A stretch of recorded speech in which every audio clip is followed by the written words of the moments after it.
ഇങ്ങനെ ഒരു അവസരത്തിൽ എന്നെ വിളിച്ചതിന് ഞാൻ വളരെ സന്തോഷവാനാണ്. പക്ഷെ എന്താണ് പറയേണ്ടതെന്നുള്ളതിനെ കുറിച്ച് തന്നെ ഒരു ഒരു വല്ലാത്തൊരു അവ്യക്തതയാണ്. അദ്ദേഹത്തിന്റെ കരിപ്പിലങ്ങാടുള്ള അദ്ദേഹത്തിന്റെ അന്ത്യയാത്രയിൽ എന്നോട് വാക്കുകൾ പറയണമെന്ന് പറഞ്ഞപ്പോൾ ഞാൻ കരഞ്ഞ വാക്കുകൾ നഷ്ടപ്പെട്ടു പോയൊരു കുട്ടിയാണ്. അതുകൊണ്ട് തന്നെ ആ ഒരു അവസരത്തിൽ അതിൽ നിന്ന് ഒട്ടും വ്യത്യാസമില്ല, ചൂടാറിയിട്ടില്ല. അതുകൊണ്ട് ഞാൻ എങ്ങനെയാണ് സലീമിനെ, സലീം എന്നല്ല ഞാൻ വിളിക്കുന്നത്, ഞാൻ സഖാവ് എന്നാണ് വിളിക്കുന്നത്. ജീവിതത്തിൽ ആകെ ഒരാളെ ഞാൻ വിളിച്ചിട്ടുള്ളൂ സഖാവേ. അതിന് ആരും വിളിക്കാനും ഞാൻ ഇഷ്ടപ്പെടുന്നില്ല.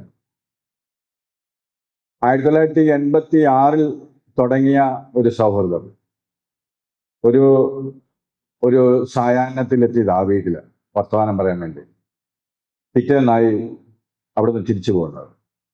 ആ ഒരു 86 തുടങ്ങിയ സൗഹൃദം, ആ സാമീപ്യം അദ്ദേഹം മരിക്കുന്നതിൻ്റെ ഒരു 4 ദിവസം മുമ്പ് വരെ, ആശുപത്രി കിടക്കയിൽ വരെ ആ സൗഹൃദം നീണ്ടു. അതിന് ഇടമുറിയാതുള്ള സൗഹൃദമൊന്നും ഞാൻ പറയുന്നില്ല.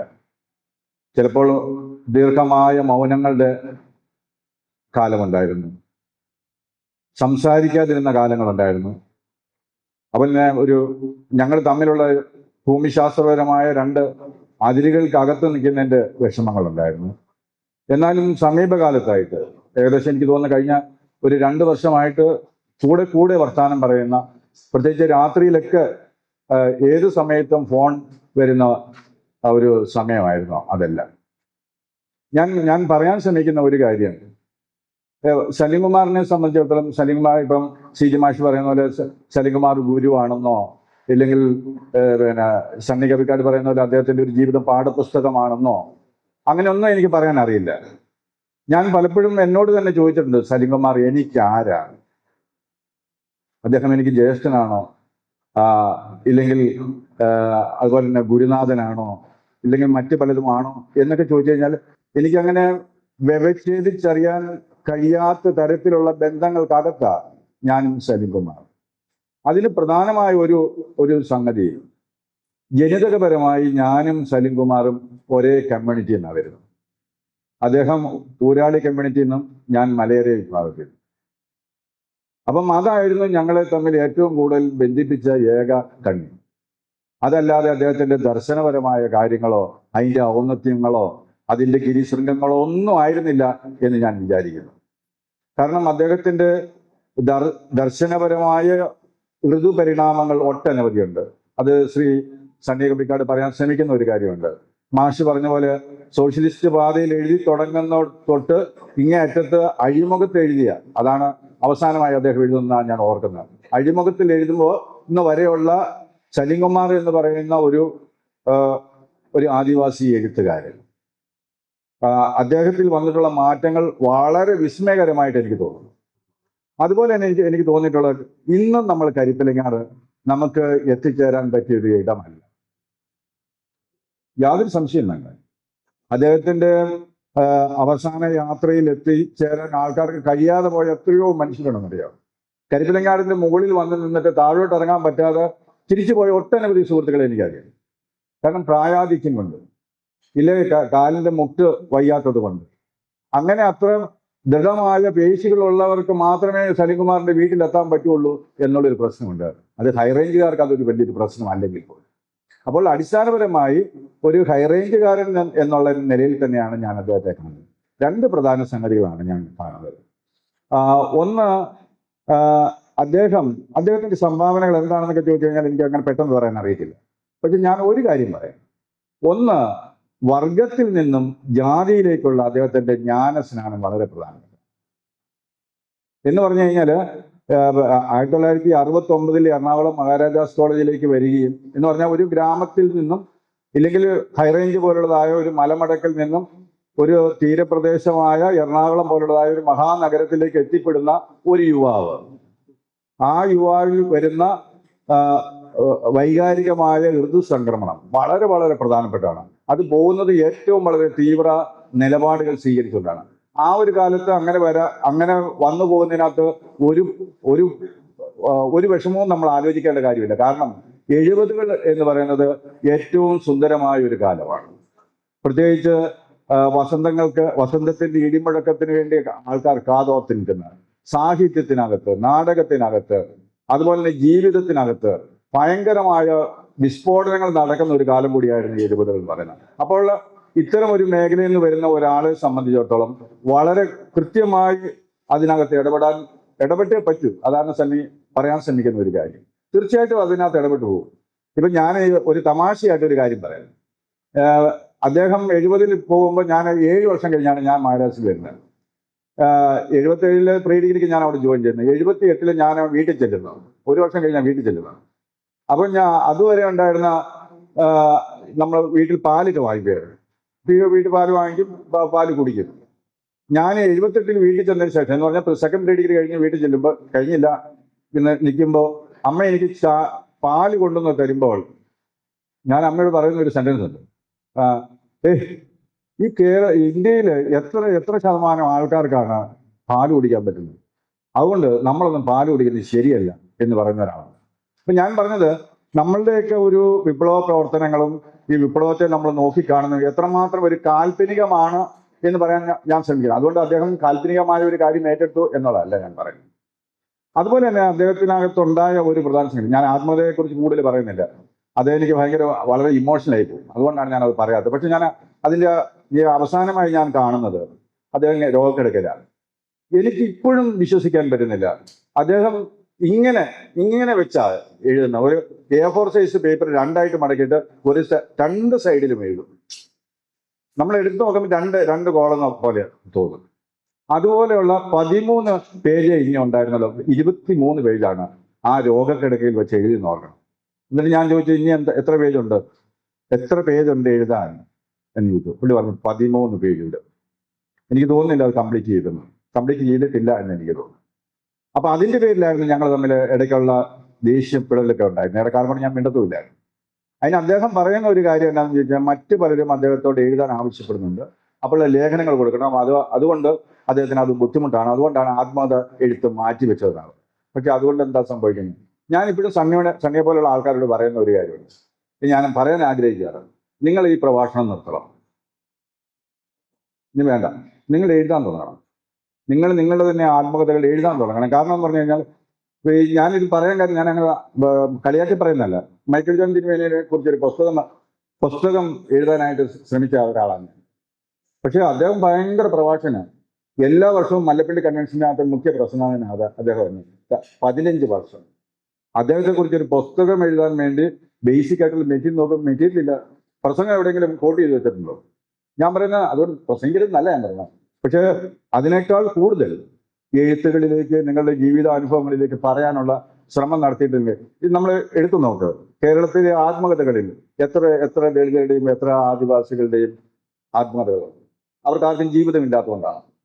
അപ്പൊ അതുകൊണ്ട് ഞാൻ പറയുന്നത്, ഇത്തരം ഒരു നോളജ് പ്രൊഡക്ഷൻ വളരെ വളരെ പ്രധാനപ്പെട്ട ഒരു സംഗതിയായിട്ട് ഞാൻ കാണുന്നുണ്ട്. ആ കാര്യത്തിനകത്ത് സലിംകുമാർ ഭയങ്കര ഭാഗ്യവാനാണ് എന്ന് എനിക്ക് തോന്നുന്നു. എന്ന് പറഞ്ഞാൽ ഞാൻ കാണുമ്പോൾ തൊട്ട് അവസാന രോഗക്കിടക്കയിൽ വരെ ഇരുന്ന് എഴുതാൻ അദ്ദേഹത്തിന് കഴിഞ്ഞു എന്നുള്ളത് വളരെ വളരെ സന്തോഷമുള്ള ഒരു കാര്യം.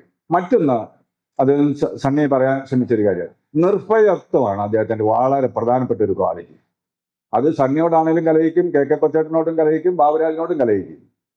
പക്ഷെ അതൊന്നും ഒരിക്കലും ഒരു വ്യക്തി എന്നുള്ള രീതിയിൽ അദ്ദേഹം എടുത്തിട്ടില്ല. അതൊക്കെ നമുക്ക് കേൾക്കുന്നവർക്കും തോന്നില്ല. അദ്ദേഹം എന്നോടും വിയോജിപ്പുകൾ പ്രകടിപ്പിച്ചു.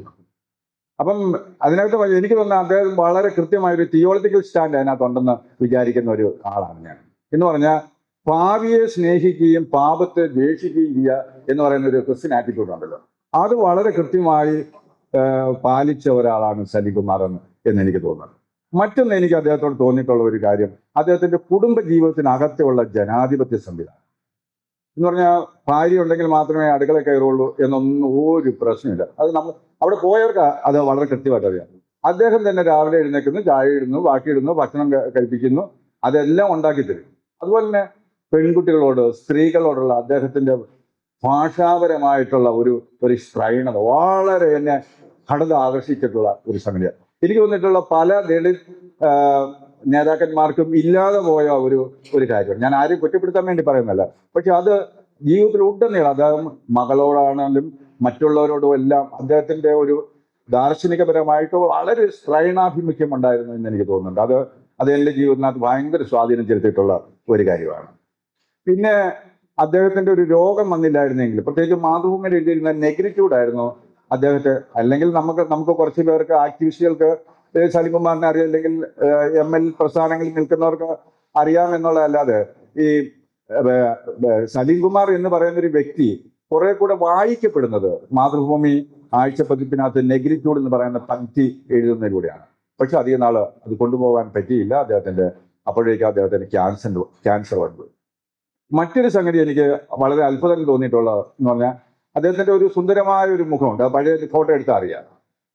അതിനുശേഷം രോഗം വന്ന് അത് ഓപ്പറേറ്റ് ചെയ്ത് കഴിയുമ്പോൾ അതിനകത്തൊരു രൂപമാറ്റം വരുന്നുണ്ട്. വാസ്തവത്തിൽ ആ രൂപമാറ്റം വന്നവരാരും പിന്നെ പൊതുവേദിയിൽ ഇറങ്ങത്തില്ല. പക്ഷെ അതിനൊന്നും പുള്ളിക്കാരൻ ഒരു തടസ്സമായിരുന്നില്ല എന്നുള്ളതാണ്. പക്ഷെ പുള്ളിയെ സംബന്ധിച്ച രൂപമാറ്റമല്ല, താൻ എന്ത് പറയുന്നു എന്നുള്ളതായിരുന്നു അദ്ദേഹത്തെ സംബന്ധിച്ച് വളരെ പ്രധാനം. അങ്ങനെ ഒരു കാര്യം ചെയ്യണമെങ്കിൽ അസാമാന്യമായ ഒരു ധൈര്യം. അതോടൊപ്പം തന്നെ എനിക്ക് തോന്നുന്നു കഴിഞ്ഞ 6 വർഷമായിട്ട് അദ്ദേഹം കഴിക്കുന്ന ലിക്വിഡ് ആയിട്ടുള്ള ദ്രാവക രൂപത്തിലുള്ള ഭക്ഷണം കൊണ്ട് അദ്ദേഹം മീറ്റിംഗ് വരുന്നു. അതൊക്കെ എന്നെ അത്ഭുതപ്പെടുത്തിയിട്ടുള്ള കാര്യങ്ങളാണ്. അപ്പം അത്രമാത്രം ഒരു സ്ട്രെയിൻ എടുത്ത് തന്നെ കാണണം, മറ്റുള്ളവരോട് സംസാരിക്കണം എന്ന് പറയുന്ന ഒരു കാര്യം. അവസാനമായിട്ട് ഞങ്ങൾ രണ്ടും കൊണ്ട് ഒരു പൊതുവേദിയിൽ നിന്നിട്ടുള്ളത് ഈ ശബരിമല, സണ്ണിയുടെ ഭാഷയിൽ പറയുകയാണെങ്കിൽ ആർത്തവലകൾ നടക്കുന്ന സമയത്താണ്. അപ്പൊ അത് കഴിഞ്ഞപ്പോൾ എല്ലാവരും കൂടെ സ്തബ്ധരായി നിൽക്കുന്ന ഒരു അവസരത്തിലാണ് സലിംകുമാർ പറയുന്നത്, നമുക്ക് ഒരു കൺവെൻഷൻ വെക്കണം, അതിനകത്ത് സ്ത്രീകൾ ആയിരിക്കണം അതിന്റെ ലീഡേഴ്സ്. എനിക്കറിയത്തില്ല, മാഷ് ഉണ്ടായിരുന്നോ എന്ന് എനിക്കറിയില്ല. അത് ആ കൺവെൻഷന്റെ പേര് സ്ത്രീ അഭിമാന കൺവെൻഷൻ എന്നായിരുന്നു. അത് കോട്ടയത്ത് വെച്ചാണ്. അപ്പൊ ഞാൻ പറയുന്നത്, അപ്പം എങ്ങനെയാണ് ഒരു സമൂഹം പെട്ടെന്ന് അങ്ങനെ നിശ്ചലമായി പോകുന്നു, ഇല്ലെങ്കിൽ സ്തബ്ധമായി നിൽക്കുമ്പോൾ അതിനെ ഭയങ്കരമായിട്ട് ചലിപ്പിക്കാനുള്ള അദ്ദേഹത്തിന് അതിനകത്ത് ഒരു പ്രായോഗികമായൊരു ബുദ്ധി ഭയങ്കര രസകരമായിട്ട് എനിക്ക് തോന്നിയിട്ടുണ്ട്. അത് ഭയങ്കര ഇന്നോവേറ്റീവുമാണ്. അത് മറ്റാർക്കും അങ്ങനെ ഒരു നിലപാടുകൾ എടുക്കാൻ പറ്റുമെന്ന് എനിക്കറിയത്തില്ല. അതിനെ ആ ഒരു ഉൾക്കാഴ്ചയോടുകൂടി അദ്ദേഹത്തിന് കാണാൻ കഴിയും എന്നുള്ളത് വളരെ വളരെ പ്രധാനപ്പെട്ട ഒരു സംഗതിയായിട്ട് എനിക്ക് തോന്നുന്നു. പിന്നെ അദ്ദേഹത്തിന്റെ എഴുത്തുകളെ കുറിച്ച് എനിക്കുള്ള ഒരു വിമർശനം അദ്ദേഹത്തോട് തന്നെ ഞാൻ പറഞ്ഞിട്ടുള്ളതാണ്. അതിപ്പോ പറയുന്നതിനകത്തൊരു ഓക്വേർഡ് ആണെങ്കിൽ ഞാൻ പറയും. അദ്ദേഹത്തോട് ഞാൻ പറയുമ്പോൾ എപ്പോഴും നിങ്ങൾ ഈ എഴുതുമ്പോൾ കുറച്ചുകൂടി ഒരു അക്കാഡമിക് ആയ ഒരു സാധനമായിട്ട് വരണം. കാരണം അതിന് ഫുട് നോട്ട് വേണം. അവന് എവിടെ നിന്നാണ് ഇത് എടുത്തത് എന്നൊക്കെ പറയുമായിരുന്നു ഞാൻ. പക്ഷെ അത് ഒരിക്കൽ പോലും നമ്മൾ ബാക്കി എന്ത് പറഞ്ഞാലും പുള്ളി കേൾക്കും. പക്ഷെ ഇത് മാത്രം ചെയ്തില്ല. അദ്ദേഹത്തിന്റെ ഏത് ലേഖനം എടുത്ത് നോക്കിയോ അതിനകത്തൊന്നും ഒരു ഫുട് നോട്ടില്ല. എന്ന് പറഞ്ഞാൽ ഡിപ്പണിയില്ലാത്ത എഴുത്താണ് അദ്ദേഹത്തിന്. കാരണം അദ്ദേഹത്തിന്റെ ജീവിതത്തിനകത്ത് ഡിപ്പണിയില്ല. അതിന് കാരണം എന്താണെന്ന് വെച്ച് കഴിഞ്ഞാൽ പുള്ളി നടന്ന വഴി പുള്ളി മാത്രം വെട്ടിത്തെളിച്ച വഴിയില്ല.